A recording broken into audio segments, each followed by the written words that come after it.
Olá, meus queridos amigos e amigas. Bom sábado para todos vocês. Confesso que eu estava até meio perdido no tempo ontem, quando me perguntaram que dia era, eu falei que era quarta-feira, né? Não sabia que era sexta-feira. Os dias estão muito parecidos, né? Quando a gente fica confinado.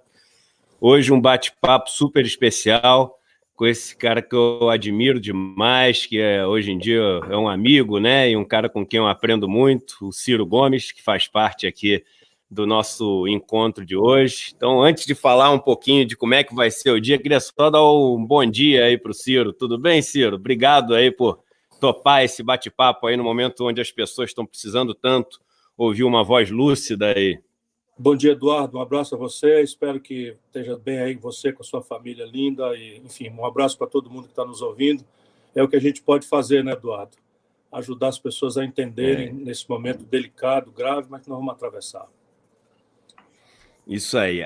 Aqui, Ciro, essa live a gente começou a fazer há pouco mais de uma semana atrás e ela começou, enfim, a ter uma audiência muito grande, ela começou a paridade, ou seja, começou a ir com o mesmo horário, começou a ter um roteiro, então a história foi acontecendo, né? E chegamos até hoje em dia num encontro, que é um encontro que dura mais ou menos uma hora, onde eu passo rapidamente as notícias que estão acontecendo fora do Brasil, depois passo as notícias que aconteceram no Brasil, e ontem teve bastante coisa anunciada, e aí eu também, obviamente, faço uma análise pessoal, dou uma opinião pessoal. Eu sempre falo para as pessoas o seguinte: não existe aquela história do cara que é imparcial, todo mundo é parcial, todo mundo tem um lado, todo mundo vê as coisas de um jeito, sob a sua ótica, sob a sua lente, com a experiência que tem na vida, com a sua capacidade de poder processá-las. Mas o mais bacana é o seguinte: aqui, como a gente não tem um patrocínio, não tem propaganda, não tem monetização dos vídeos, não tem nada disso, a gente tem a possibilidade de ser muito, assim, fidedigno aos fatos. É uma coisa muito factual, né?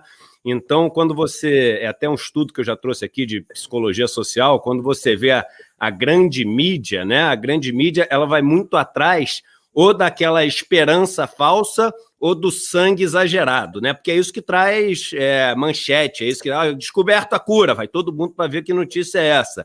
Morreu o fulano, vai todo mundo descobrir quem é que morreu.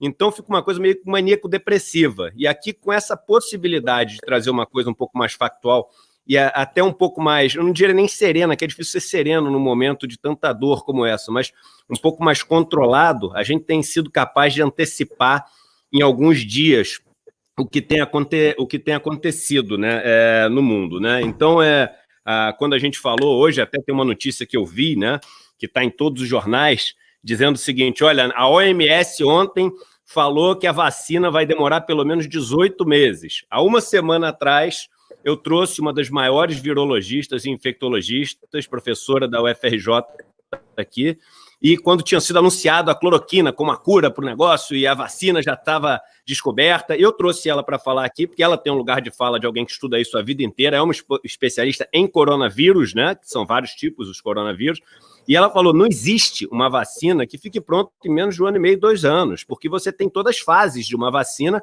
e é um risco enorme. Você vir com uma vacina, você acha que funciona, gasta uma fortuna, pode ter um monte de efeito indesejado ou pode não funcionar. E hoje, 2 semanas depois, 1 semana e meia depois, a gente vendo isso na OMS. Então tem sido muito importante esse espaço. Eu vou passar rapidamente pelas principais notícias lá de fora, vou parar mais ou menos na metade, te passo a bola, porque eu acho importante você falar um pouquinho, porque tem muita coisa lá de fora, Ciro, que assim, é um bom farol, né, para a gente aqui no Brasil. Isso está acontecendo no mundo já há mais tempo do que no Brasil. Tem países que estão adiantados em relação ao estágio dessa crise, e a gente está andando numa estrada, está vendo um monte de carro caindo no buraco, um monte de carro desviando do buraco. A gente que escolhe se a gente quer cair no buraco que a gente está vendo ou se a gente vai desviar do buraco que alguns estão conseguindo desviar. Então, o ponto é o seguinte: nos Estados Unidos, qual é a grande notícia do mundo? Nos Estados Unidos, o negócio parece que realmente entrou naquela fase de perder o controle. Você tem os Estados Unidos como país com o maior número de infectados no mundo, passou os 100 mil infectados nos Estados Unidos, você tem 104 mil infectados, né? Você, nessa Olimpíada macabra, né? Nesse pódio macabro que as pessoas ficam fazendo, de quais países tem mais, quais países tem menos, os Estados Unidos passou a Itália, que tem 86 mil casos, A Itália passou a China, que tem 82 mil casos, e a Espanha está quase chegando na China com quase 80 mil casos.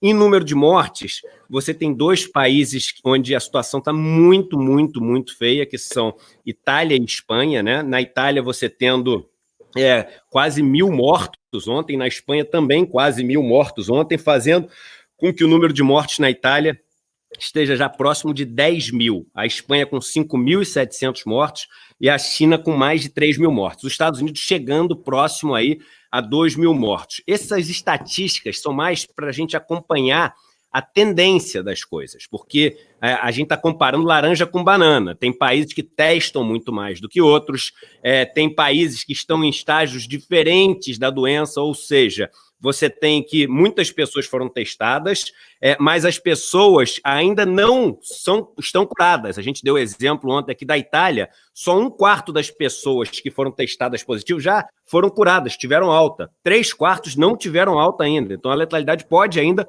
crescer muito. Mas por que é importante a gente ver tudo isso? Aí eu trago o primeiro gráfico para passar a bola para você. E esse gráfico é importantíssimo. No Brasil, eu não vi quase ninguém falando sobre esse gráfico, que é o seguinte: é o número de mortes que você tem, tá? E o número de mortes numa escala logarítmica. Então, isso aqui é o total do número de mortes que você tem. Então, ó, deixa eu chegar aqui para o lado. É claro, isso é no mundo, o total de número de mortes no mundo. É claro, uma exponencial que você tem aqui, né, que a gente chama, que é aquela curva que você tem que aponta para cima e parece que vai seguir verticalmente. Quando você faz a escala logarítmica dessa curva, você consegue ver como está essa aceleração, se a aceleração está diminuindo ou aumentando.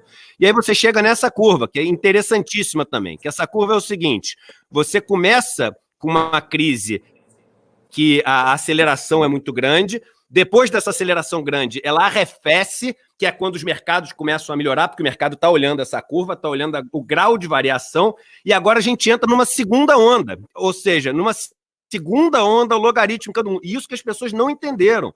A gente está entrando numa segunda onda da doença, que é o gráfico do número de mortes por dia. Ou seja, não existe essa história de que, olha, está controlado, o negócio está tranquilo e etc. E muitas vezes a reação dos mercados faz as pessoas acharem isso, né? Porque se tiver, o mercado está bom hoje, acabou o vírus. Essa não é uma crise financeira, essa é uma crise no setor real, é uma crise de saúde. Ela tem o seu tempo, ela tem a sua dinâmica. Então, esses dois gráficos, Ciro, o primeiro gráfico que eu queria passar para você, né? Porque é essa questão da gente ter voltado a acelerar a velocidade, né? Ou seja, a gente entrou novamente numa outra curva logarítmica que em vários países é porque a doença entrou mais forte, como por exemplo no Japão, que tinha tido medidas super no começo de deixar todo mundo rolar e agora está desesperado, mandando todo mundo ficar em casa. A Índia, que estava super restritivo, mas que agora começou a onda também na Índia, e Estados Unidos, e os países que tinham deixado de ter a doença, como a China, ontem tiveram mais de 50 casos, todos importados. Segunda conseguiram controlar. Então, esse é um dado muito importante para a gente, né, Ciro? Ou seja, o negócio não está nem de perto controlado. A gente provavelmente ainda está no começo dessa crise em termos de saúde, em termos sanitários. Sem dúvida, Eduardo. E a gente precisa ajudar o povo brasileiro, porque, infelizmente, as lideranças políticas do país, e eu não quero trazer isso senão para a gente entender, porque há um esforço de pressão e de conceito que nós precisamos forçar que haja uma unidade de ação de todas as lideranças do país. Mas há hoje muitos sinais trocados. Então, veja bem, você tem essas curvas, o fato concreto é que o país mais rico do mundo, que é os Estados Unidos, passou de 100 mil casos. Hoje é uníssono, há uma carta do próprio presidente Trump mandando as pessoas ficarem em casa. E você tem, no outro extremo, um país como a Alemanha, em que apenas um terço de 1%, ou seja, 0,3% das pessoas estão morrendo. Qual é a diferença entre um e outro? A diferença entre um e outro, basicamente, é um conjunto de políticas que o Brasil tem chance de olhar para poder pacificar a discussão. Porque há muita contradição e a gente, no Brasil, tem essa sorte trágica, mas a sorte trágica de ter entrado um pouco atrás. E, ao entrar um pouco atrás, a gente pode olhar o que está acontecendo nos outros, de mal e de bom. Então, veja, o que está acontecendo na Alemanha? A Alemanha viu a experiência e tomou a atitude, a única, deixa eu dizer, de novo, a única coisa que nós temos que fazer é radicalizar o isolamento social. Só tem essa coisa, não tem vacina, como você já esclareceu, e não tem cura. Esse vírus não tem cura. O paciente terminal, eles estão fazendo experiências desesperadas. E aqui e ali funciona alguma coisa, mas daí até esses protocolos virarem de fato uma coisa e a indústria ter a extensão tecnológica com a escala global necessária, vai durar muito tempo. Então, é preciso que todo mundo ponha na cabeça que não tem vacina e não tem cura. Se não tem vacina e não tem cura, a única coisa, não tem duas, que pode ser feita é o isolamento radical da nossa convivência social. Foi o que a China fez e a Alemanha está imitando. Depois você tem outro atributo gravíssimo, que nós temos que pressionar, que é o teste massivo das pessoas.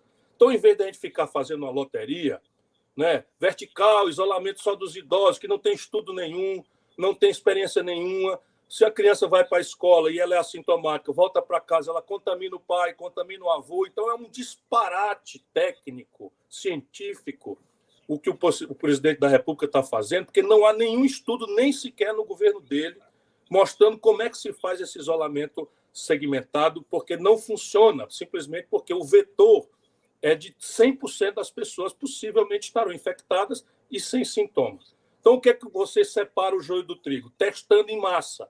O Brasil só está testando as pessoas que estão em estado grave internadas. Deixa eu repetir de novo para o povo brasileiro.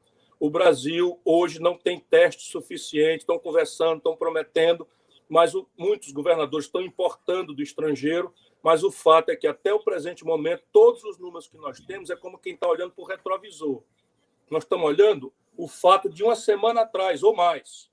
Por quê? Porque nós só estamos testando, na prática, quem está internado no hospital em estado grave. E isso é simplesmente você chover no molhado, porque se você já está internado em estado grave, e assim os sintomas já lhe permitem ver que você está com uma infecção respiratória, que é uma pneumonia, não é uma gripezinha, que vai lhe matar sem fôlego. E isso exige a outra providência. Qual é? Leito de UTI equipados com respiradores artificiais. O Brasil só tem hoje, oficialmente registrados, 40 mil leitos de UTI. 28 mil são privados. E 22 mil, eu estou fazendo aqui uma conta, 18 mil são privados, 18 mil públicos e 22 mil privados. Mais de 90% desses leitos já estão ocupados hoje com outras morbidades.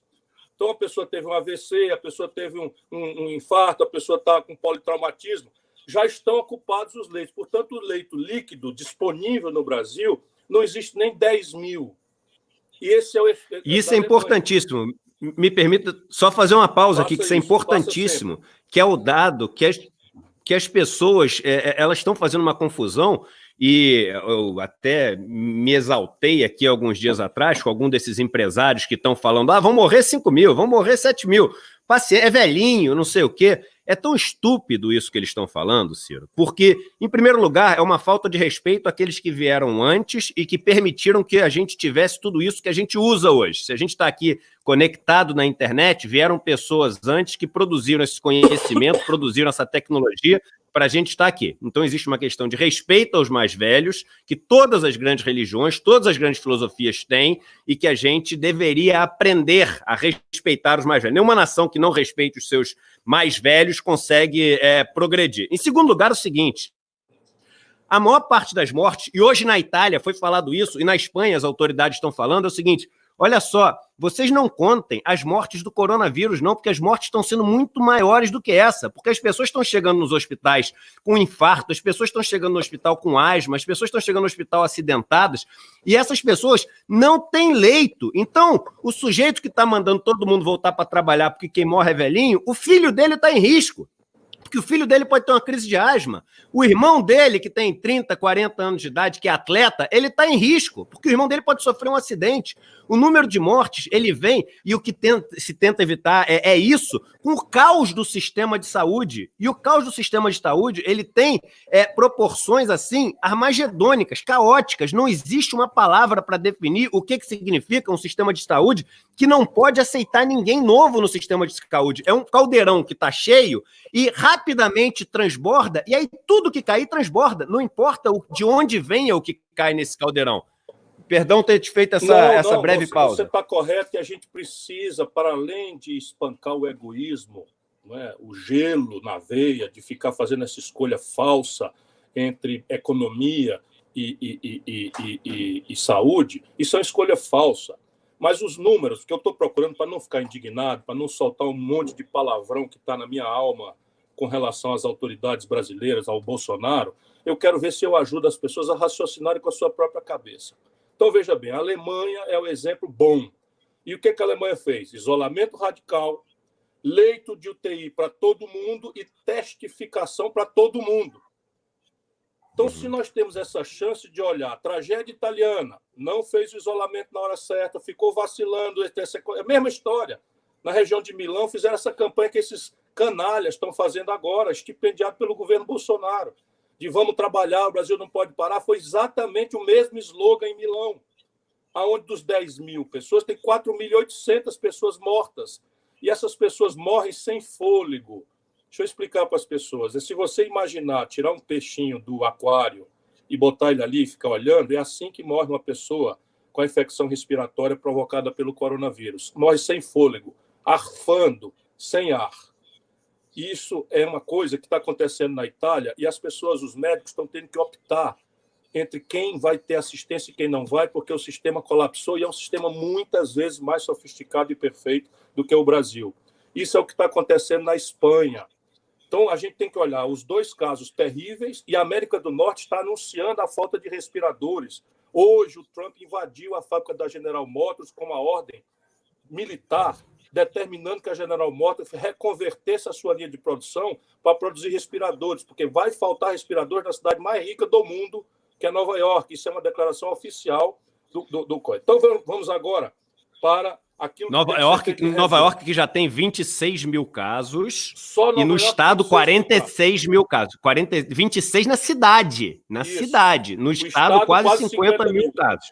Isso. Então, veja, nós temos os dois exemplos, o alemão e o espanhol, o francês também, o italiano e o americano.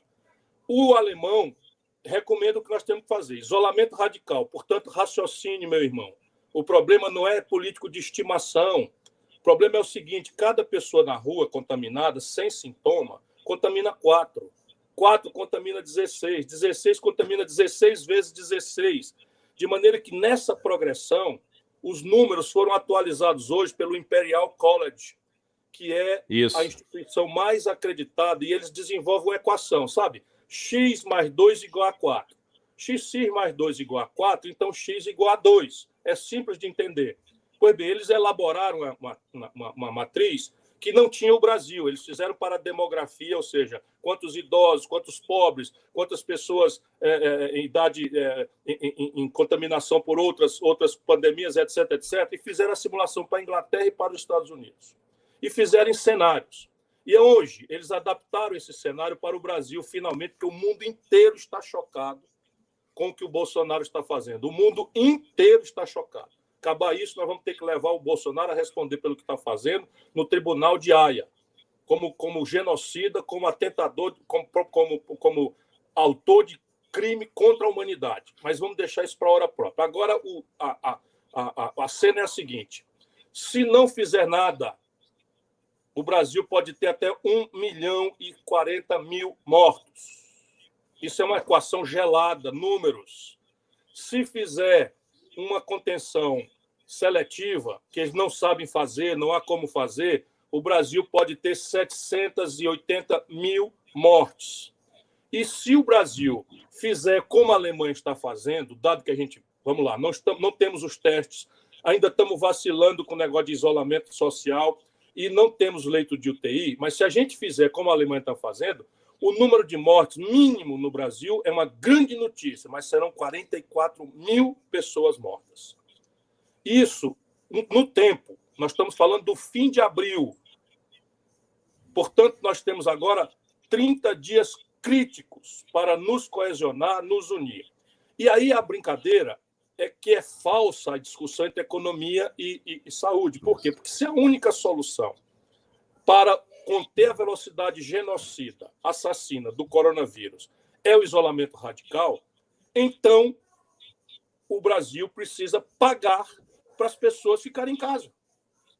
Isso é simples de entender, pagar para as pessoas ficarem em casa. Ideia que você, eu e todo mundo, mesmo os economistas mais conservadores, menos sensíveis ao drama popular, todos estamos defendendo e o mundo inteiro está fazendo.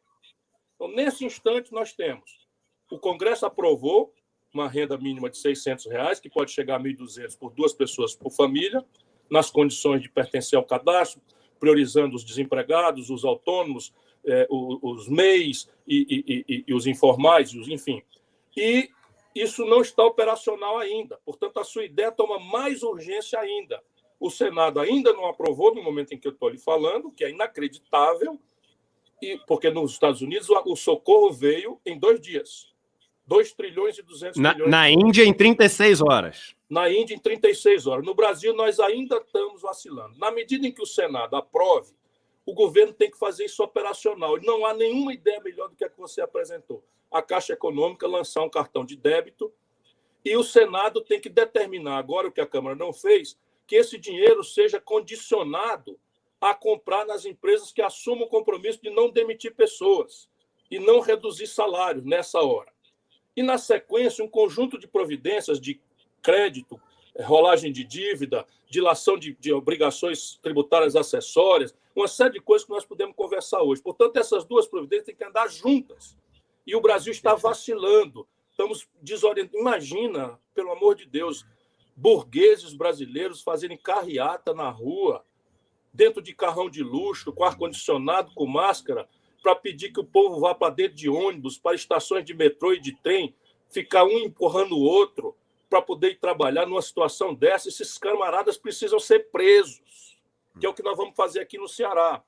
Aqui no Ceará, quem fizer, e já inclusive com ordem do Ministério Público, quem fizer carreata fazendo esse tipo de exposição do povo à morte, vai para a cadeia, como também pastores, padres, ou seja, quem for. Felizmente não estamos precisando. Só tivemos que conduzir coercitivamente para a delegacia 1. Mas a comunidade aqui está perplexa com essa desorientação. Se você veja, os americanos são hoje o epicentro do coronavírus. Nós conseguimos aqui no Ceará uma liminar proibindo que chegasse em voo dos Estados Unidos, porque o Bolsonaro proibiu em todo canto, mas deixou os americanos virem para o Brasil. Pois bem, o Bolsonaro derrubou essa liminar e estavam chegando até ontem 3.000 pessoas dos Estados Unidos em Fortaleza. Você veja se pode uma coisa criminosa dessa natureza. Nós conseguimos, agora está proibido. Enfim, é uma coisa absurda a gente ter que discutir com o nosso próprio governo coisas que são óbvias. E quem duvidar, pelo amor de Deus, haverá uma hora da gente ter simpatia e antipatia política, haverá uma hora da gente apurar responsabilidades. Mas, meu irmão, raciocine com a sua própria cabeça. Se você tiver em dúvida sobre essa contradição, veja o que a Organização Mundial de Saúde está dizendo, o que 100% dos cientistas está dizendo e o que todos os governos do mundo inteiro, agora sem exceção de ninguém, porque o Japão acordou, estão fazendo. E só o Brasil está na contramão. Esse estudo que você falou do Imperial College, ele é importantíssimo, lembrando que foi esse estudo que fez com que o primeiro-ministro da Inglaterra mudasse a estratégia dele, para a gente ter ideia assim, do embasamento, e o Trump também, né? Eu tenho uma teoria que ontem o presidente ele ratificou isso que eu estava pensando, né? Que a estratégia do Bolsonaro é o seguinte: olha, vamos subnotificar. Não vamos falar quantas pessoas estão, não vamos falar quantas pessoas morreram, não vamos testar, não vamos fazer nada disso. Depois vai passar, dilui, 220 milhões de pessoas, se morrer 50 mil, dilui. O problema é que não é morrer 50 mil, e ele não pode fazer essa aposta. Ele não pode fazer essa brincadeira com o povo brasileiro, porque ele falou ontem, ele falou assim, vem cá, Esses números aí que vocês estão falando de 90 pessoas que morreram, isso é mentira. Duvido que morreu muito mais de 90 pessoas no Brasil. Muito mais. O negócio está absolutamente subnotificado. Converse com qualquer hospital. Fiocruz falando 2 dias atrás que o número de pessoas internadas com problemas respiratórios que não podem ser testados porque não tem o teste para todo mundo fazer é muitas vezes maior. Eduardo, 80 de cada 100 municípios brasileiros não tem um leito de UTI sequer. 100% dos municípios brasileiros não tem teste, não tem os reagentes, não tem teste para fazer fora das pessoas que estão já críticas internadas. Então, só para você ter uma ideia, a rede privada de Fortaleza, aqui eu acompanho, portanto, eu estou lendo, estudando, mas aqui é a minha turma que está no comando. É o governador Camilo Santana, que saiu primeiro, que está fazendo e que está pressionado depois do discurso criminoso, genocida do Bolsonaro, pressionado pela burguesia daqui, para afrouxar as providências, quando a curva aqui evidentemente já desacelerou. Não é que não esteja aumentando, mas desacelerou a velocidade, o sinal de que é aquilo que a gente falou do logarítmico, isso mesmo, que o logaritmo do isolamento. Isso. O isolamento está funcionando. Pois bem, no dia seguinte do Bolsonaro fazer o discurso, já começou aqui a contradição, enfim, e ideia de carreata. Mas deixa eu dizer de novo, 80 de cada 100 municípios brasileiros não tem um único leito de UTI. Todos serão infectados. Todos serão infectados. Teste, 100% das cidades brasileiras só tem teste para 1% da população que hoje está crítica. E a população que hoje está crítica, a gente vê pela rede privada, já colapsou. Portanto, achar que tem plano de saúde, que tem dinheiro, ou que vai montar uma UTI em casa, é um equívoco absolutamente grosseiro, sem se falar que cada infectado contamina os outros. E aqui em Fortaleza, a gente também tem o georreferenciamento.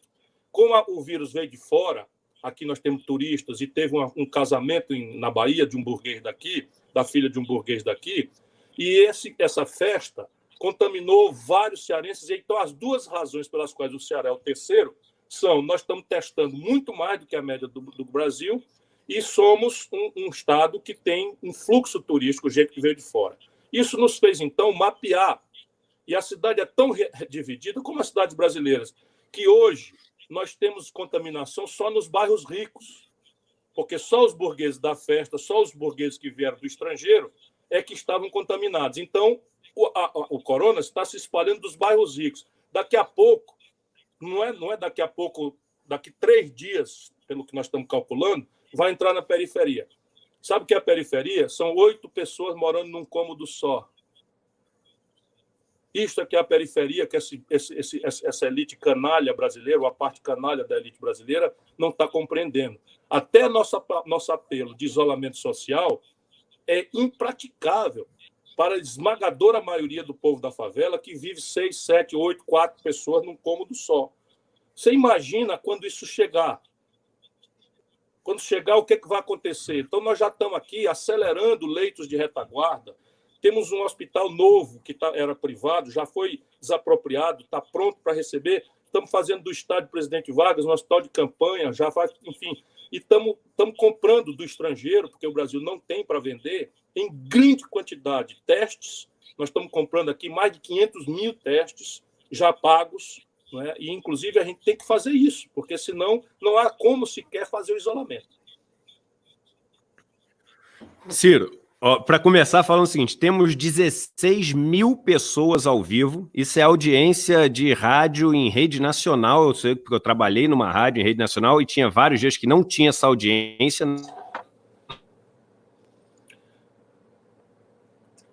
É um vai encontrar solo fértil, encontrar embaixadores da informação e que possam levar isso para outras pessoas.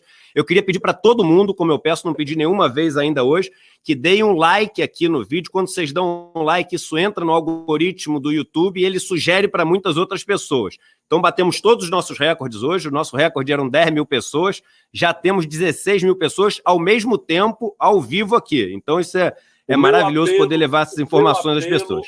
O meu apelo a cada uma e a cada um dos que estão nos ouvindo é que raciocinem com a sua própria inteligência. Na dúvida, na disputa de políticos, consultem a ciência, consultem os médicos, consultem os profissionais de saúde, vejam as boas práticas internacionais, vão ao sistema das Nações Unidas, que não pode errar.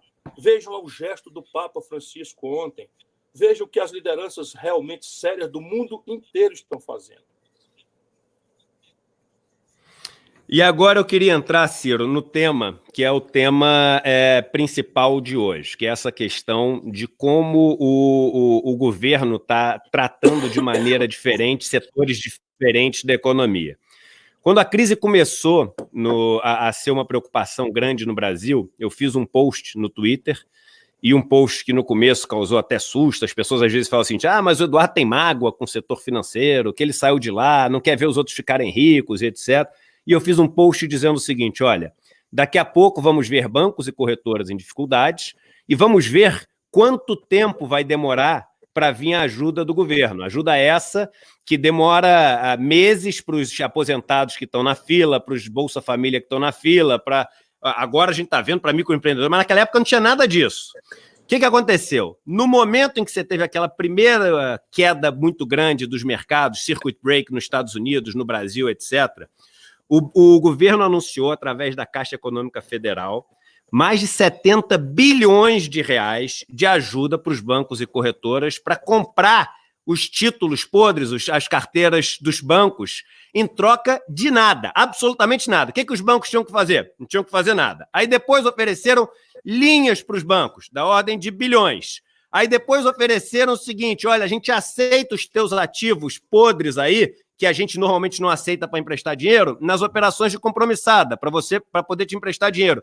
Aí ofereceu mais de algumas centenas de bilhões de reais para os bancos. E às vezes as pessoas falam, não, isso ele só liberou dinheiro. Não, quando ele compra a carteira dos bancos, carteira podre, ele está dando dinheiro mesmo para todo mundo. O que aconteceu? Você não ouviu falar de nenhum banco em dificuldade até agora, em nenhuma corretora.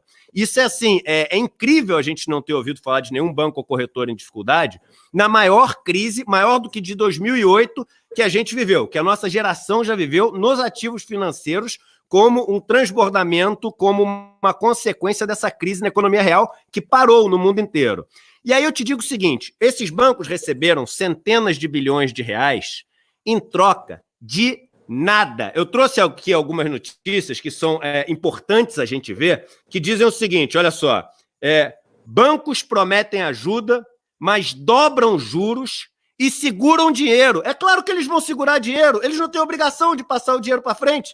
Eu fiz pesquisa aqui com alunos meus que prestam serviço para endividados, eles falaram o seguinte, dos endividados que foram no banco tentar renegociar a dívida, aquela que o governo falou que eles tinham direito a postergar por 2 meses, etc., 75% não conseguiu, Ciro. Porque o cara falou, eu não entendi direito, eu não sei qual é o prazo, não sei como é que é. E aí eu quero falar um outro dado aqui que é importante para as pessoas. As que conseguiram, gente, não tem moleza nenhuma. Esse postergamento, o cara está pagando juros ainda. O banco está só fazendo o seguinte, olha, eu deixo você pagar daqui a um tempo, mas com taxa de juros. E eles estão aumentando essa taxa de juros. Cartão de crédito, cheque especial, você foi super enfático na tua campanha, falando dos mais de 60 milhões de brasileiros com nome sujo, porque tem dívidas que saqueiam, sequestram toda a riqueza que eles conseguem gerar com o trabalho deles. Cheque especial e cartão de crédito, que é na ordem de 100%, 200%, 300% ao ano, nada nas regras para poder fazer isso, nada. Ontem o governo anunciou uma ajuda aos pequenos e médios empresários, dizendo o seguinte, olha, e assim foi a manchete, olha como esse negócio é leviano, me perdoe usar essa palavra, Ciro, mas é leviano, o governo falando assim, agora o governo vai pagar o salário dos trabalhadores. É mentira, não é o governo que vai pagar o trabalho dos trabalhadores, é a empresa, porque o governo não deu um centavo, ele emprestou o dinheiro a 3,75% ao ano, o governo não está pagando um centavo. Quando você tira todas essas operações de crédito que você teve, que crédito o cara vai ter que te pagar lá na frente, a ajuda de verdade que você tem no Brasil, ela é da ordem de 2% do PIB. É baixíssima, porque você tem que tirar tudo que você está emprestando, ou que você está adiantando de dinheiro, o cara não vai receber na frente, ou que você está postergando de coisa que ele vai ter que pagar, ele vai ter que pagar na frente do mesmo jeito, aí é ajuda. Na Alemanha é mais de 30% do PIB. Nos Estados Unidos é 10% do PIB, parece pouco, mas é porque é o maior PIB do mundo. Na França, na Espanha, na Itália, é tudo 20% do PIB. O Brasil é 2% do PIB.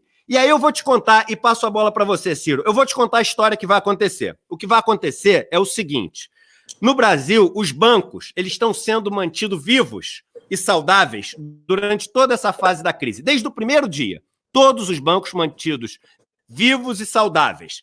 Não estão tendo que ter contrapartida nenhuma. Podem mandar embora, podem prestar na taxa que eles quiserem, podem fazer o que eles quiserem. E as pessoas, elas estão afundando na areia movediça e a estratégia do governo é o seguinte: eu vou te ajudar. Toma mais areia movediça. Está dando mais dívida, mais dívida, mais dívida e não protegendo em nada as dívidas. Quando passar essa crise, porque ela vai passar, porque toda crise passa, sabe o que vai acontecer? A população brasileira, as pequenas empresas, as médias empresas vão estar completamente endividadas. Completamente endividadas. E os bancos absolutamente saudáveis. Os próximos 5 anos, pelo menos, escutem o que eu estou dizendo, está gravado aqui, temos aqui um número recorde de pessoas nos assistindo, então, assim, é bom que fica registrado aqui o negócio que a gente está falando, ó, exatamente nesse momento, 18 mil pessoas nos assistindo. Os próximos 5 anos dos trabalhadores brasileiros, dos pequenos empresários e dos médios empresários, toda a riqueza que eles gerarem vai servir para pagar dívida que foi acumulada, não foi aliviada e não foi ajudada ao longo dessa crise. E aí você sabe o que acontece com a economia, o efeito prático, para não parecer que isso é só retórica? Quando você pega toda a sua capacidade produtiva e tudo que ele gera de riqueza vai parar e acumular no setor financeiro, que é o setor que não produz absolutamente nada, o que acontece com a produtividade do país, Ciro? A produtividade do país vai desmoronar. A produtividade do país ao longo dos próximos 5 anos vai desmoronar. E finalizar falando o seguinte, para vocês que acham que o o governo fez para a pequena e média empresa ontem, que é dar dinheiro, a taxa Selic ao ano emprestado para eles poderem fazer suas atividades, produzir, etc., vocês acham que isso é moleza? E se eu falar para vocês que existe um tipo de empresa que consegue pegar dinheiro emprestado abaixo da Selic quando ela quiser? E se eu falar para vocês que essas empresas que pegam dinheiro abaixo da Selic quando ela quiser, essas empresas não produzem absolutamente nada? E se eu falar para vocês que essas empresas são as que têm o maior lucro do Brasil? Estamos falando dos bancos. Então as pessoas estão entendendo agora o que é essa ajuda que o cara deu ontem. Não tem dinheiro nenhum novo do governo. É muito importante as pessoas entenderem a bomba que o Brasil está criando por causa de uma patologia do senhor Paulo Guedes, que está querendo provar a tese de Chicago, a de que você não pode ter nenhuma interferência do Estado, o Estado mínimo só pode ter despesa quando você tiver uma receita, que você tem que ter o superávit, no meio da maior crise da nossa geração. Isso vai ter um impacto na produtividade brasileira, no endividamento das famílias e no fluxo de concentração de renda ao longo dos próximos anos, catastrófico na civilização que a gente mora aqui no Brasil, na sociedade que a gente mora aqui no Brasil. A gente está prestes a viver os anos mais dramáticos em termos de desigualdade, pobreza e falta de perspectiva no Brasil.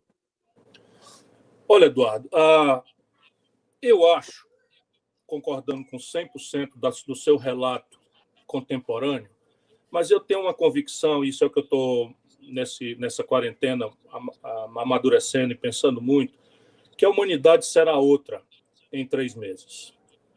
Os valores serão outros. E algumas coisas que são muito criptografadas, são muito difíceis do povo entender, elas serão todas desmascaradas pela crueldade dessa crise sanitária e econômica que a humanidade e o Brasil vão viver. Vão viver para ninguém negar.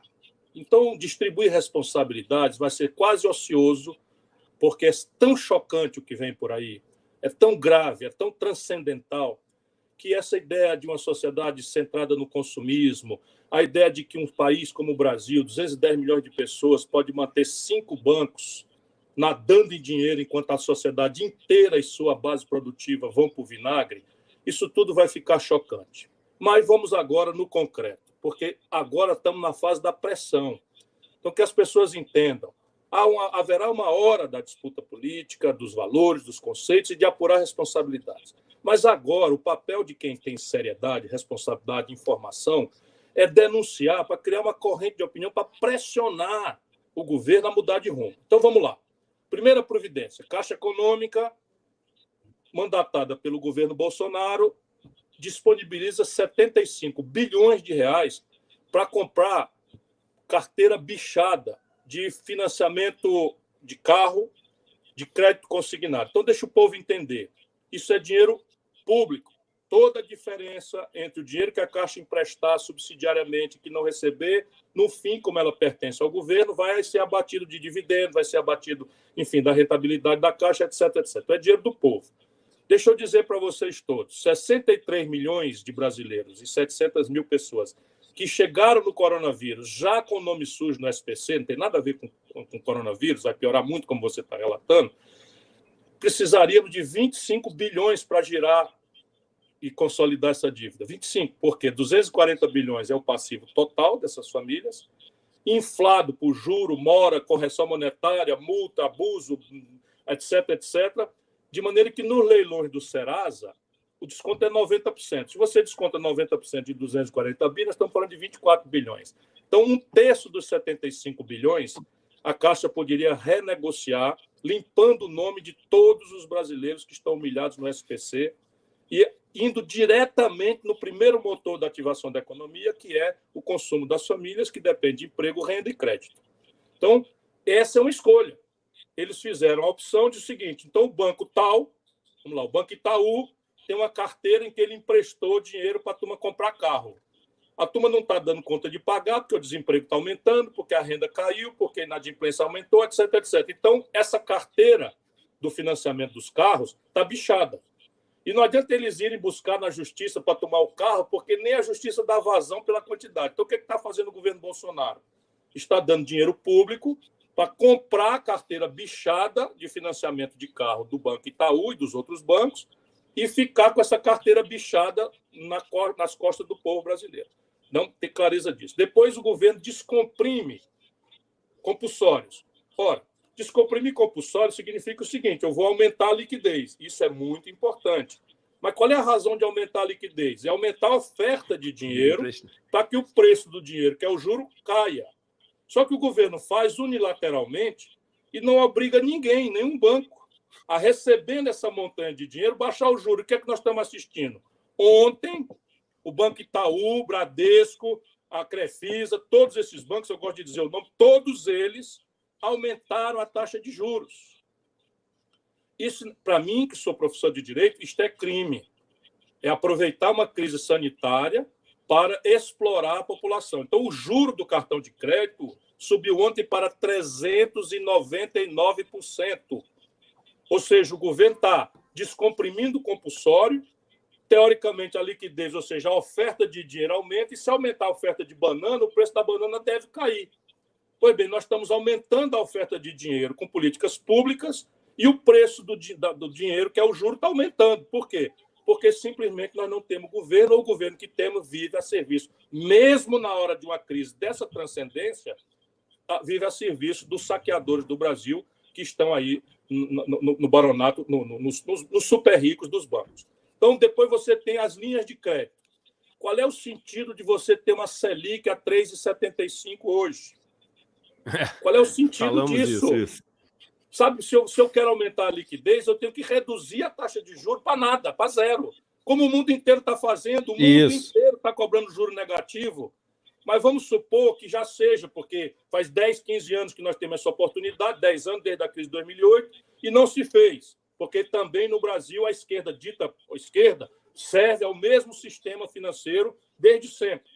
Então, isso a gente tem que ter clareza, vamos discutir depois essas responsabilidades políticas. Mas o fato é o seguinte, se eu empresto a 3,75 para as pessoas, eu tenho que obrigar a que essas pessoas tenham acesso a isso mediante condição.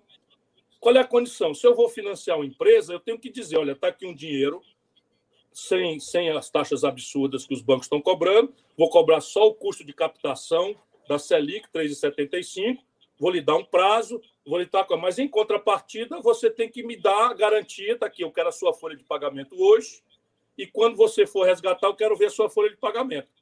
Então, se você não demitiu, eu lhe dou o subsídio. Se você demitiu, eu tiro o subsídio. Porque se você vai financiar as empresas, qual é o sentido público de financiar as empresas? É mantê-las vivas para que elas continuem abastecendo de um lado e garantindo renda e emprego para os seus trabalhadores. E eu aqui em Fortaleza estou sabendo que essa empresa de calçado, como eu chamo? A Arezzo demitiu todos os funcionários. Então, a Arezzo demitiu todos os funcionários que têm menos de um ano de casa. A gente precisa denunciar isso, porque tem muita empresa segurando as pontas. Não, e entender, as pessoas têm que entender que as coisas não acontecem na ordem que elas acontecem à toa. Você não tem uma pressão para passar 4 meses o funcionário em casa sem ganhar um centavo, uma das medidas mais cruéis que eu já ouvi na minha vida, talvez no mundo seja uma das medidas mais cruéis que já foram tomadas, impedindo sequer que o cara seja demitido para ter seu acerto, para ter o seguro-desemprego, etc. Ou seja, vai para casa e não vai ganhar nada. Uma semana antes de todos esses empresários estarem querendo demitir as pessoas, ou seja, isso é medida encomendada. O compulsório baixa, Ciro, e aí na semana seguinte, o governo, esse empréstimo que ele dá para as pequenas empresas, é um empréstimo onde os bancos entram com 15%. Parte do compulsório não é remunerado, ou seja, o cara deixa de ter o negócio a zero e passa a poder remunerar a 3,75. Vamos lembrar que esse que a gente está falando de cair a Selic, se a Selic cai de 3,75 para baixo de 2, o governo economiza mais de 100 bilhões de reais por ano. E vamos lembrar também que todos os dias o governo vai e enxuga mais de 1 trilhão de reais de liquidez do mercado, isso mesmo, no mercado de hoje, através das operações compromissadas. No mundo inteiro, essas operações são em torno de 2, 1, 3% do PIB. No Brasil, já chegaram a ser quase 20%, são acima de 15% do PIB.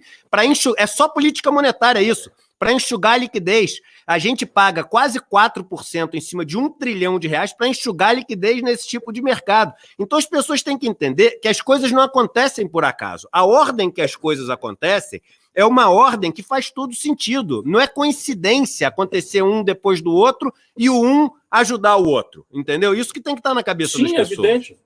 É evidente. Se nós vamos dar uma ajuda e essa ajuda sai do dinheiro público mais cedo ou mais tarde, como é definitivamente o caso da rolagem da dívida, você tem que impor condições. E a condição que importa hoje é manter o emprego e o salário das pessoas e as empresas vivas. Então, se você pega e destrói as empresas pelo super... Deixa eu dizer para as pessoas, antes do coronavírus, tudo estava em vigor no Brasil. 5 milhões e 500 mil pequenas empresas entraram na crise do coronavírus já com o nome sujo no Serasa.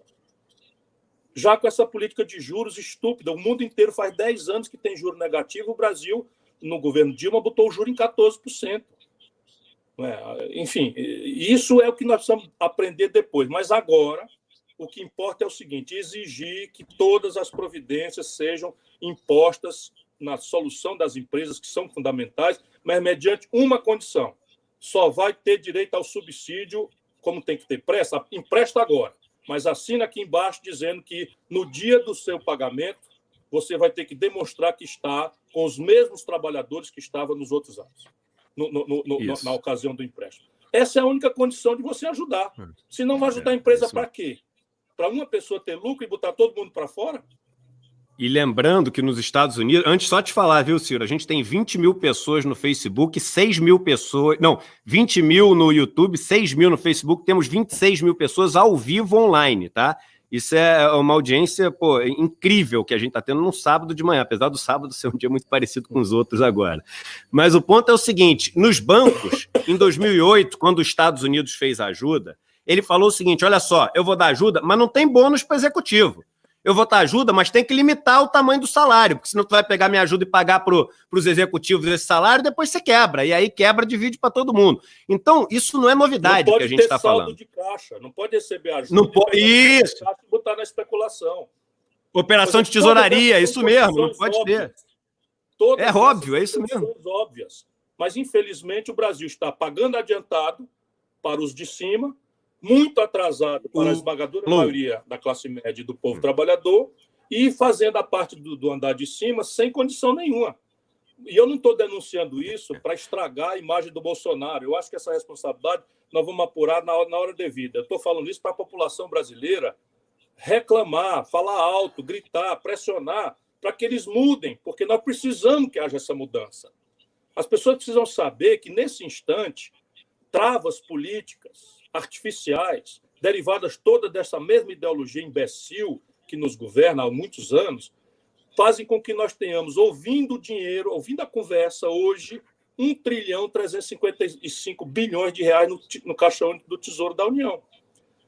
Esse dinheiro simplesmente está aí escritural, são ativos reais, percebe? Você conhece isso, eu estou só aproveitando a audiência. E você precisa hoje no Brasil de algo ao redor de 400 bilhões diluído nos próximos 4 meses para mitigar ao máximo essa crise no seu aspecto de saúde, comprar testes massivamente, comprar UTI, comprar respiradores agora, ontem, anteontem, né? Reforçar os leitos de retaguarda da rede privada que colapsou, porque era rede, enfim, que dependia do SUS, com convênios, com filantrópicas, com Santas Casas, etc, etc. Você tem aí no Brasil uns 30 mil leitos ociosos que podem ser recuperados mais rapidamente e fazer hospitais de campanha. Isso tudo, com 400 bilhões de reais, resolve os dois aspectos. E, infelizmente, no Brasil, nós estamos vacilando no conceito básico, é que para essa crise só tem uma saída, não tem duas: isolamento radical.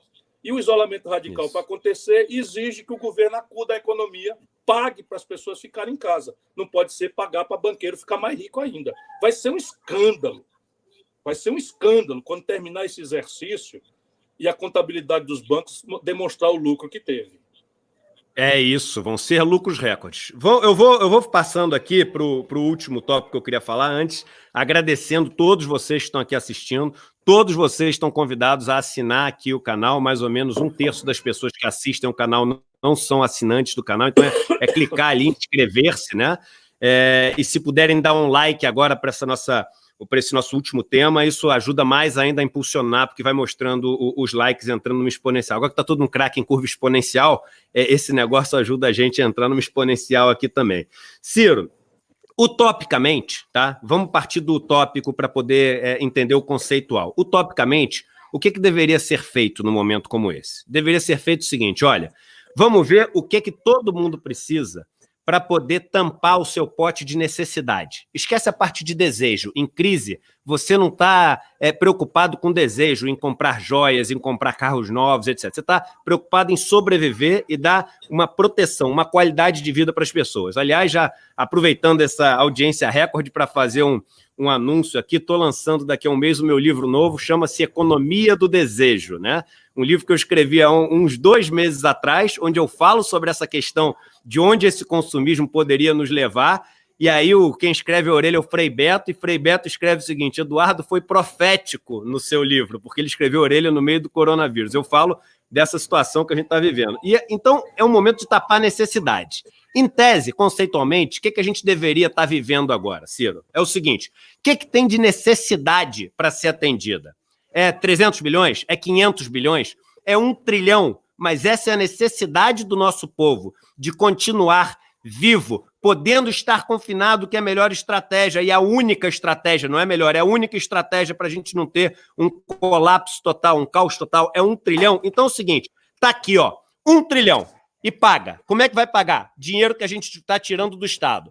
Passou a crise, a gente vai pegar a conta e vai falar o seguinte: olha, agora vamos dividir e vamos ver quem que vai pagar essa conta. Vai pagar, a Constituição diz isso, vai pagar mais quem tem mais possibilidade, vai pagar menos quem tem menos possibilidade. E isso vai ser imposto às pessoas, por isso que o nome é imposto, senão não era imposto o negócio, é imposto porque é uma imposição do Estado nas pessoas. Então, agora a gente deveria fazer com que todas as necessidades fossem atendidas, independente do valor, e tem o dinheiro para isso, a gente não precisa nem emitir dívida. Você falou da conta única do Tesouro, a conta única do Tesouro você tem mais de 1 trilhão, você tem as reservas também, mais de 1 trilhão. Isso quer dizer o seguinte, que vai gastar tudo? Não, quer dizer que a gente não precisa nem emitir dívida, não precisa nem esperar alguém falar o seguinte: olha, eu topo te emprestar dinheiro. Ninguém precisa emprestar dinheiro. É claro que a nossa dívida líquida sobe, porque como a gente tem menos ativos, queima alguns ativos, a dívida líquida sobe, mas não tem problema a dívida líquida subir, que a gente juntou dinheiro no cofre para poder usar nesse momento. E depois a gente faz esse ratatá, essa divisa. Qual o problema que eu acho que está acontecendo? Óbvio que essa medida dos R$600 de ajuda, 1.200 para mães de família, para 2 pessoas na família sendo informais e cumprindo as condições, ela é muito melhor do que a do governo. A do governo era de R$200. Vamos lembrar para as pessoas. O governo ofereceu ajuda do governo, pacote do governo, se não existisse oposição, se não existisse quem gritasse aqui nos nos vídeos do YouTube. Pacote do governo. Empresa que tem funcionário e quer manter tua lucratividade, se manter viva, manda todo mundo para casa, não precisa pagar nada durante 4 meses. Não importa como é que o cara vai fazer para sobreviver. Esse cara não aguenta uma semana. Segunda medida, eu vou dar uma ajuda de R$200 para os informais por mês. Essa era o pacote do governo, se ninguém tivesse falado nada. Vamos deixar bem claro para todo mundo. Por que eu fui tão assim enfático na questão de que esse cartão de débito só deveria poder ser usado em empresas cadastradas? Porque nesse momento, Ciro, você tem que trazer todo o fluxo que você pode de riquezas do país para dentro do Estado, para formalidade. Porque o fluxo que você não traz para a formalidade, ele acaba indo dentro da informalidade, que é a iniciativa privada, toda informalidade está na iniciativa privada, ele acaba sendo acumulado nos barões que você chama, né? Nas pessoas que são os que detêm ali o poder, os meios, os grandes conglomerados econômicos. Quando você traz de volta para o Estado pode pegar esse dinheiro e redistribuir de novo, e realocar de novo. Então, a hora que a gente tem agora é uma hora que a gente não pode se dar ao luxo de derrubar 500 bilhões de reais na economia e deixar os 500 bilhões irem para a informalidade, senão não volta nada. E depois a gente tem que gastar mais 500. É hora da gente trazer esse negócio para a formalidade. Quando você traz esse negócio para a formalidade, essas empresas não vão mandar embora, até porque vão ter essa restrição de não poder mandar embora. E aí, com o salário que as pessoas ganham, elas vão consumir na barraquinha informal, vão consumir no cara informal, mas com os salários que elas ganham de não ter sido mandado embora. O dinheiro do governo tem que permanecer na máquina do Estado, porque senão o gasto que você tem é infinitas vezes maior. E dinheiro não some. Por que o gasto vai ser infinitas vezes maior? Porque o governo vai estar gastando e ele vai estar sendo acumulado nas montanhas de dinheiro que você já tem na economia. Então, isso que é preciso ficar claro para as pessoas, esse cuidado. Ah, mas o cara vai ganhar o dinheiro, ele pode gastar onde ele quiser. Não é gastar onde quiser, é tempo de crise. A gente tem que controlar da melhor maneira possível para poder todo mundo sair vivo dessa história. E todo mundo é todo mundo. Não tem uma vida que vale mais do que a outra, mais importante do que a outra. Ah, porque esse cara... Eu li um post provocativo no Twitter, que é incrível, é óbvio que é como provocação, mas ele é incrível. Ele fala o seguinte: você acha que morrer 7 mil pessoas é pouco em relação à economia? Então faz o seguinte, vamos matar os 200 caras mais ricos do Brasil, tem R$1 trilhão que a gente distribui, é menos gente ainda e resolveu o problema econômico. Se a conta for feita assim por número, é assim, mas é claro que essa também é um absurdo, essa medida, porque não tem vida que vale mais do que vida. E isso, além de constitucional, é moral, é ético, é espiritual, é o que você quiser falar. Veja, vou repetir apenas porque o mérito dessa ideia ela tem a ver com a urgência e com a utilidade dessa ajuda. Então, a ideia que o Eduardo teve é o seguinte: ao invés da gente jogar esse dinheiro de helicóptero e esse dinheiro cair, ainda que isso ajude, a gente deveria fazer o seguinte: um cartão de débito emitido pela Caixa Econômica, que sabe fazer isso, em uma semana ela tem capacidade de fazer, e você bota os 600 ou os R$1.200 nesse cartão, e credencia pela internet, ninguém precisa fazer fila nem coisa, credencia as empresas com prioridade: comida, remédio, roupa, gasolina, e vamos indo. Quais são os setores mais importantes dos setores, enfim. E mesmo depois vai habilitando as empresas. O que isso provoca?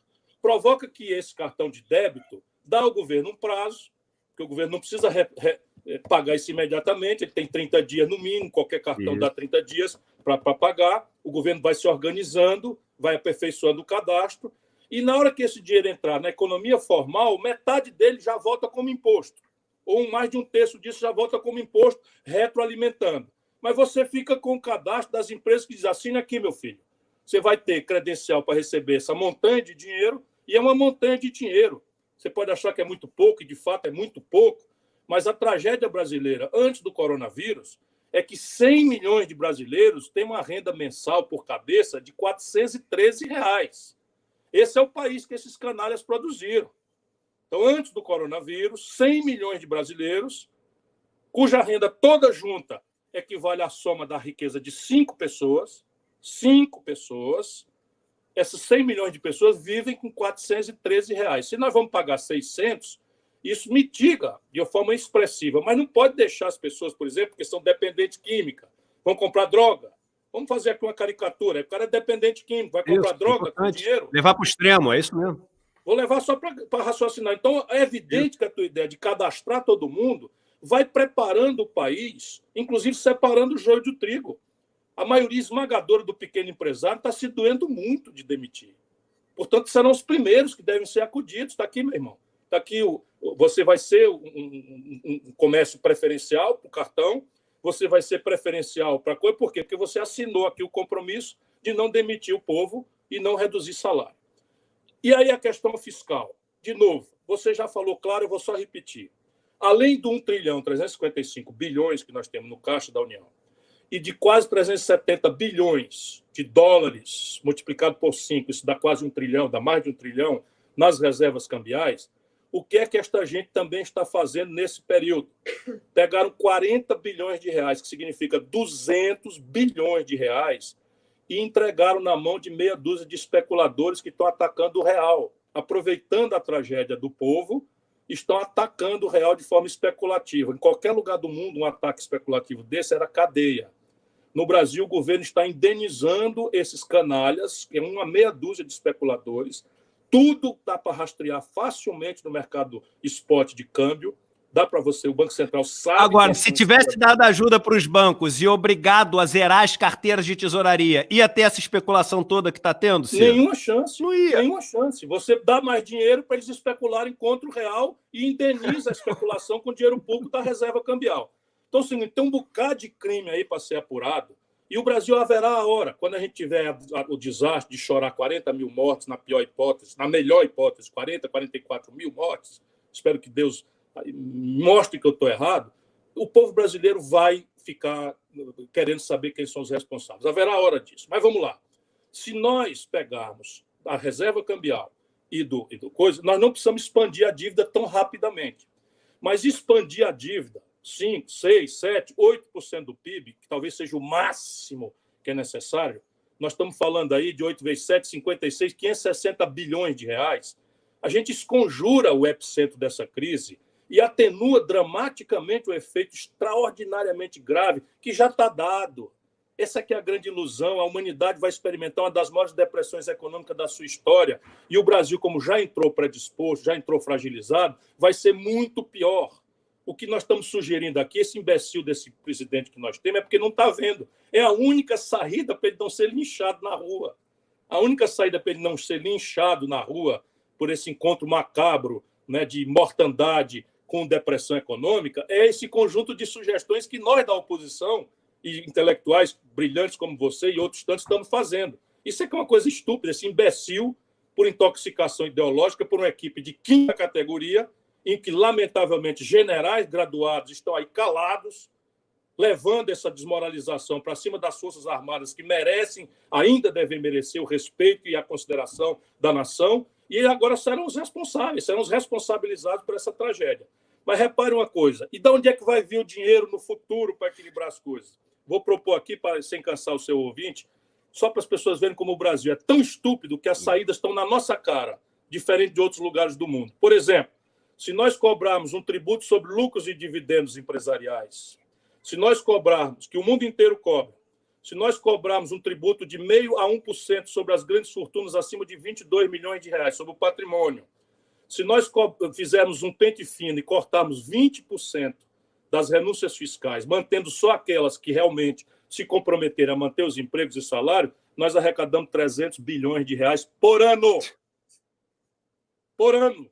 Sem nenhum conflito alocativo. Nenhum conflito alocativo, porque são tributos sobre patrimônio que não geram nenhuma distorção na competitividade sistêmica da economia brasileira e em linha com a melhor prática de todos os países do mundo. Todos os países do mundo fazem isso. Na América do Norte, o imposto sobre grandes heranças, a alíquota mínima é 29%. No Brasil é 4%. Portanto, ninguém se preocupe com o futuro, porque o Brasil, se vencer politicamente essa tragédia, a gente tem como resolver essa equação. Nós estamos precisando de 500 bilhões, 600 bilhões, a gente acha isso em 2 anos, sem nenhuma distorção alocacional e sem falar que o dinheiro está ouvindo hoje a conversa para a gente adiantar os serviços nesses 2 grandes ativos, a conta única do Tesouro Nacional e as reservas cambiais. Eu queria E finalizando aqui, Ciro, em primeiro lugar, agradecendo demais, assim, o seu tempo, né, que eu imagino como deva estar escasso, a preocupação que você tem tido, o posicionamento, você tem sido um líder importantíssimo nesse momento onde a gente precisa dar voz às ideias mais lúcidas e aos fatos, quando essa guerra de narrativa ela é muito injusta e covarde, né? O Bolsonaro ele tem o poder de chamar toda a rede nacional de televisão e rádio, por exemplo, e falar uma besteira enorme. Você não tem esse poder, eu não tenho esse poder, e os fatos não têm esse poder. Então é uma guerra covarde, né? E que está do outro lado, onde as pessoas, quem tem as armas mais poderosas, né, está usando isso de uma forma muito feia. Mas nós temos do nosso lado, eu acho, essa vontade de cuidar do próximo. Eu sempre gosto de usar na Batalha de Kurukshetra, que é a batalha onde mais pessoas morrem no grande épico do hinduísmo, que é o Mahabharata.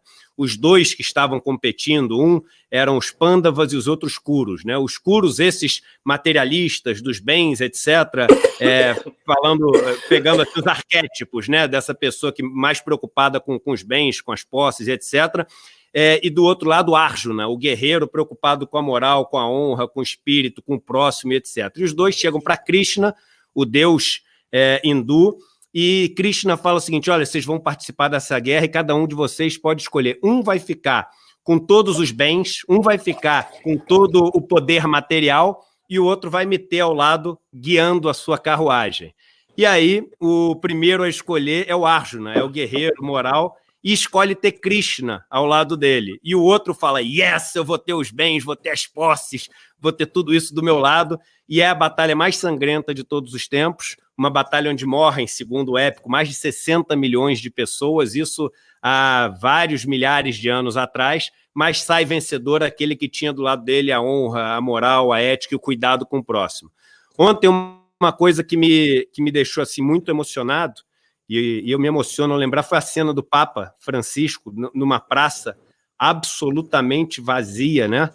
E aquilo parecia uma cena de um filme de ficção, assim. Eu nunca imaginei que ia viver para ver uma cena daquelas. E o Papa falava sobre essa questão de onde é que a gente achou que ia chegar, né? Será que a gente achou que ia dar certo? Será que a gente não parou para ver o que a gente estava fazendo? E que chance isso! Ontem aquele negócio me marcou demais. Foi muito, muito, muito forte. Foi para mim, talvez, assim, foi emblemático aquilo. Foi uma das coisas mais fortes que eu já vi na minha vida, né? E aí, ontem, aqui de noite, eu pensei o seguinte, mas por outro lado, né? Eu fico imaginando se existia alguma civilização inteligente em outro lugar do universo, olhando com um telescópio para a Terra, né?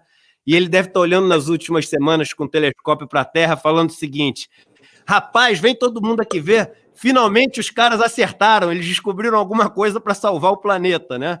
Então, assim, o lado dessa crise macabra, sofrida, cruel, onde vai morrer um monte de gente, vão morrer os bons, vão morrer os maus, vão morrer os envolvidos na crise, aqueles que não têm nada a ver com ela. Vi ontem morrer um dos ídolos da minha infância, Daniel Azulay, que me fez rir durante a infância inteira. Mostrei ele para os meus filhos alguns meses atrás, quando eu falava dos ídolos que eu tive na infância.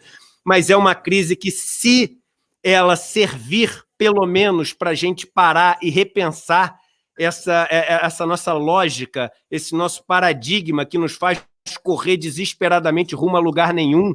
Vi outro dia no Netflix um documentário que falava sobre essa busca que o homem tem para se tornar imortal e nunca morrer. E aí, um dos maiores geneticistas do mundo, ele dá uma declaração, fala assim: eu acho que ao invés de querer ser imortal, a humanidade deveria antes buscar uma fórmula que permitisse que todos vivessem até os seus 70, 80 anos de idade e não boa parte deles morressem com 10, 20, 30, 40 anos de idade por doenças ou pela violência desse mundo. Então, se pelo menos servir para isso, não é que vai ter valido a pena, não é que vai ter sido bom, mas pelo menos o seguinte: tem uma lição. A gente carrega alguma coisa, uma cicatriz que a gente vai olhar e vai falar o seguinte: eu lembro que isso aqui foi a virada de rumo, foi a hora que a gente escolheu um outro caminho e o caminho que nos trouxe até aqui. É por isso que é tão importante a gente ter esse momento de equipamento onde o mundo tem que fazer, eu espero, de coração, que a gente faça a escolha que é a escolha da solidariedade, a escolha de uma sociedade menos desigual, menos ambiciosa, mais preocupada, mais justa e aí, por fim, mais humana. A palavra humana vem de humus. Humus quer dizer terra, ou seja, com a bola um pouco mais baixa, entendeu? Mais humilde, mais perto do chão, todo mundo mais ou menos ali no mesmo patamar como ser, né? Ninguém é melhor do que ninguém, nenhuma vida vale mais do que ninguém. Então é isso que eu esperava e espero que a gente possa tirar como cicatriz desse momento tão difícil e tão sofrido que a gente está passando. Te agradeço e passo para as palavras finais. Você é um grande líder aí para mim, é um cara que eu admiro demais e aprendo demais todos os dias. Eduardo, eu te agradeço, eu me comovi muito. Veja, eu sou mais ou menos como um camarada, estou me sentindo, né, um camarada que está vendo como é que o jogo podia virar, que estou vendo a gente perdendo o jogo e eu estou obrigado a ficar no banco, porque o técnico mandou ficar no banco, e eu aqui na plenitude. Então, para não enlouquecer, eu estou gritando de dentro do banco, olha o inimigo, corre lá, enfim. E o meu papel, nesse momento, é ajudar as pessoas a usarem a sua própria inteligência. Meu papel é dar voz à ciência, à lucidez, à compaixão, ao amor, à solidariedade às pessoas mais vulneráveis, mais pobres. E você é um exemplo desses que eu aprendi a admirar muito. Você tem toda a ferramentaria para ser um desses homens absolutamente ricos, absolutamente capaz de comprar o que tiver de conforto no mundo. Podia estar hoje isolado com a sua família num iate, no Oceano Índico, com autonomia para 30 dias, 90 dias, e você está aí num sábado, junto com a sua família, ajudando as pessoas a entenderem. Por isso que eu acredito que a humanidade vai amanhecer outra, e que a compaixão, o amor, a solidariedade vão tomar o lugar do materialismo, do egoísmo, da imbecilidade, da ignorância, que infelizmente hoje ocupam lugares de poder muito importantes no mundo e no nosso país. Um abraço a você, muito obrigado pela oportunidade de conversar com todos. Obrigado a todos aí pelo acompanhamento. Um abraço, Ciro, um abraço, Gisele, um abraço aí para os teus filhos e a todos vocês que participaram, fizeram bater. Oi, Gisele, um beijo com muito carinho aí. Juliana mandou um beijo aqui para você também. Manda um beijo para Juliana e para as crianças. Juliana e Gisele, as duas trabalharam com a Xuxa. Você sabe que minha esposa, Ciro, nossa companheira, tem uma coisa em comum também, né? Que ontem, aliás, foi aniversário de Xuxa, né? Então, parabéns à Xuxa aqui também, né? Então é isso, parabéns, gente. Doou na primeira hora, doou R$1 milhão na primeira hora, depois não sei quantas toneladas de sabonete. É isso aí. Esse é um exemplo que a gente tem que exaltar. É isso aí. E todos vocês que participaram fizeram esse canal bater todos os recordes e não pode parar aqui. Vocês têm que ser embaixadores e multiplicadores dessas informações, desses fatos, porque eu não tenho a menor dúvida que com essa vontade ao nosso lado, vontade com V maiúsculo, essa vontade maior, a gente vai conseguir chegar onde a gente precisa para virar esse jogo. Um abraço para todos vocês e um bom final de semana.